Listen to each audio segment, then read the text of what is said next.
welcome to my YouTube channel. What's he up to now?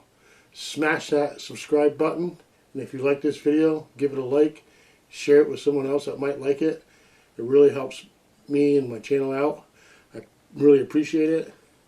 Well, without further ado, let's see what he's up to now. Well, welcome again to my channel. What's he up to now? Well, now what I'm up to is I'm going to show you a super easy corned beef recipe. Now, I scrubbed my carrots, I scrubbed my potatoes, they're all clean. So now I'm just going to show you real quick what I'm doing. So I'm going to cut these carrots, pretty good sized pieces. There we go. Now I already got this filled up to water out here. I think that's enough. And cut these carrots and leave them pretty good chunks. I'm just going to toss it in the water. There we go. Let's see, I can do a couple at a time. That's about right for there. This one in half, that one in half. Toss those in. I'm cooking extra carrots because I plan on how doing some stuff with leftovers. And these will be going in some soup. I'm going to make some corned beef cabbage soup. Okay, so that's how I cut the carrots. Now the onion, I got one big one and a couple little ones. Now these suckers, let's see, I'm going to quarter them and like that. Little angle here, and then cut that in half. Just like that. Break them up, throw them in there. Throw them in the pot. Break them up a little bit, like that. Let's see. Gotta separate these suckers. I like onions in there, gives it some extra flavor. And now the original recipe, Enjoy a Cooking Cookbook, shoot, they use turnip, parsnip, beets, rutabaga, potatoes, carrots, onions, and which I've done before. I made all the root vegetables and put them all in the pot before, but that's too much work, so this is easy peasy. But if you want to, you can use all the root vegetables.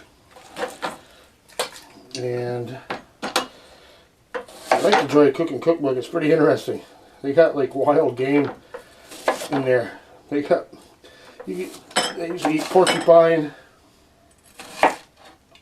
They got porcupine in there, skunk, muskrat, and this old Enjoy a Cooking Cookbook. It's pretty interesting. If you get a chance to get it online, you probably should. It's pretty cool. And possum. I don't know if you've ever seen Old Yeller on Walt Disney, but the kids are out hunting possum. And yeah, they used to eat possum a lot. So yeah, I'm just cutting these into quarters. They'll shrivel up as they boil. Now you want to get this, so I'm just breaking them up a little bit. This is taking time. But they'll break apart in the water too. I'm just breaking them up, giving them a little head start. Just a little bit. I know this is time consuming. But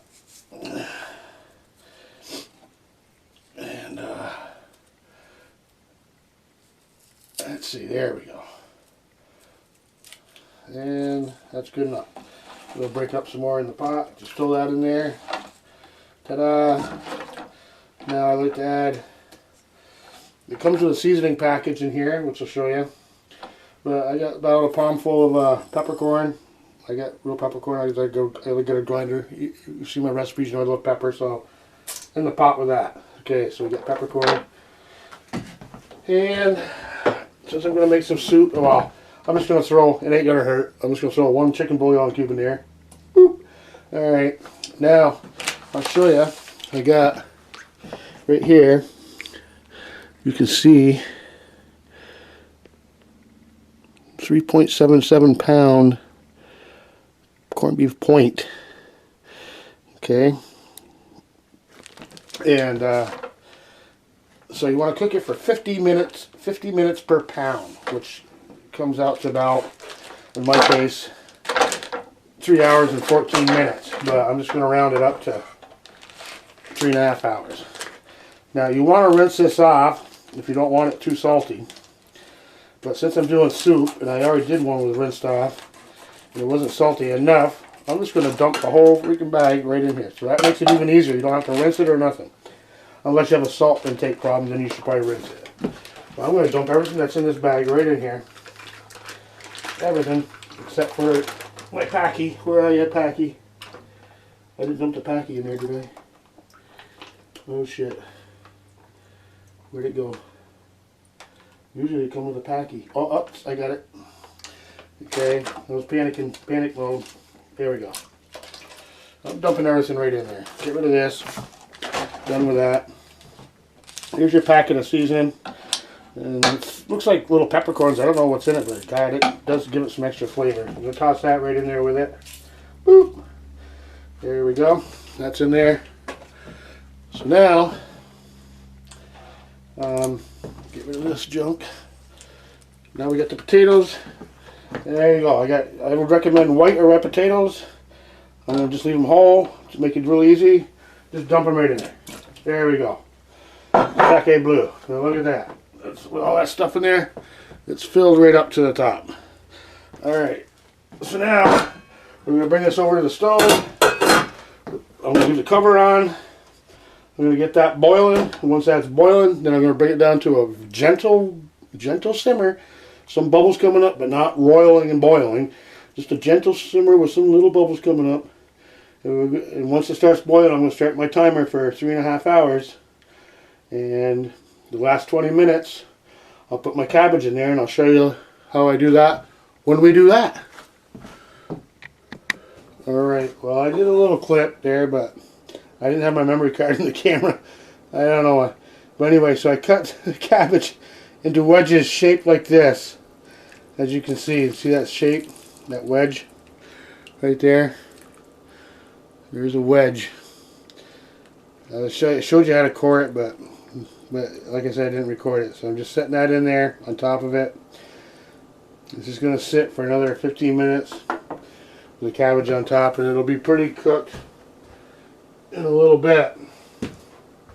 So, alright, I just want to show you that's what it looked like to cut the cabbage. Sorry I missed part of it, but easy enough. This is the last 15 minutes.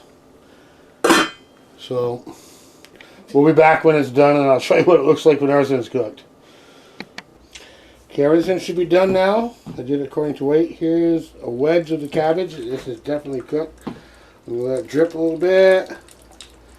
And I don't want my plate overflowing, so I'm going to put this wedge of cabbage on the plate over back here. I'll show you what it looks like up close. That's going to be a lot of cabbage. I may not finish it, but I want to show you the meat now. This is the meat. Oh my God, look how tender it is. I can hardly pick it up. I'm trying. Here we go. Oh my God, let that drip a little bit. I'm going to slap this on the cutting board. Alright, before I start slicing, I'm even going to hold it up so you can see it better. Oh, look at this. Look at that. Huh? That's steaming and that looks tender. Let's see.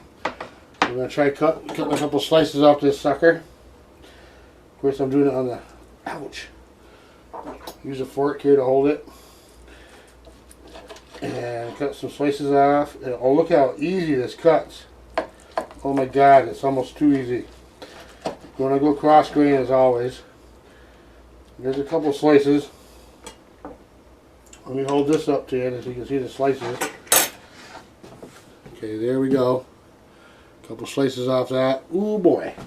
Tender, tender. I can tell already. So I'll throw that right on there. Those two slices. And then I wanted to show you, here's a potato. Well, here's a carrot with a couple onions. We're going to throw that on the cutting board right here in front of you. A couple onions in there. But let's see how this carrot cuts up with just basically a butter knife. Oh, look at that. Cut right through. Alright. Take that carrot, throw it on the plate with the onions since they're there. And throw it on the meat. Spread out the onions. Carrots. I'm going to have more carrots than that, of course, but I'm just showing you. Let's check out one of these potatoes we put in here. See how that come out. Well, here's a big old whole potato. Throw that on the cutting board here. Let's see how that cuts up. Okay, so I'll try cutting that up. Ooh boy, goes right through like butter. Whoo hoo hoo! Hotter than hell, but it's going right through like butter. Holy crap, look at that. Alright, that was perfect. So easy, just throw all this stuff in a pot and let her go. Okay, throw that on there. Okay, here's pretty much, I'm going to take some juice and pour it over here after. But here's a corn, well, the cabbage, there's a lot of cabbage here. But here's a corned beef dinner, and you know how easy was that? That was so easy. That's all you got to do for corned beef. It's not like you'd have to worry about it. Just buy a piece of corned beef at that cheap price and just make yourself a goddamn corned beef dinner. That's it, St. Patrick's Day. You don't have to go to the bars, just do that. I'm going to dice up those potatoes really fine. I'm going to dice up some meat really fine. Tomorrow I'm going to make some hash on the frying pan, just like making home fries. That's all you got to do. And of course I'm going to make some Reuben sandwiches with with some rye and some Thousand Island dressing and some horseradish and some Swiss cheese, and grill them up just like you will a grilled cheese sandwich. I'm going to save some of the meat for that. And that's another good way to use these leftovers. So anyway, happy St. Patrick's Day. Hope you can make your corned beef yourself. Peace. Well, thank you for watching my video to the end. Well, since you did, I'd like to ask you to subscribe, like, and share if you like this video. You never know what's going to be happening next, so stay tuned. Check back with me and see what's going on. I'll try to post a video once or twice a week. Just see what he's up to now. Alright. Have a great day. Thank you very much.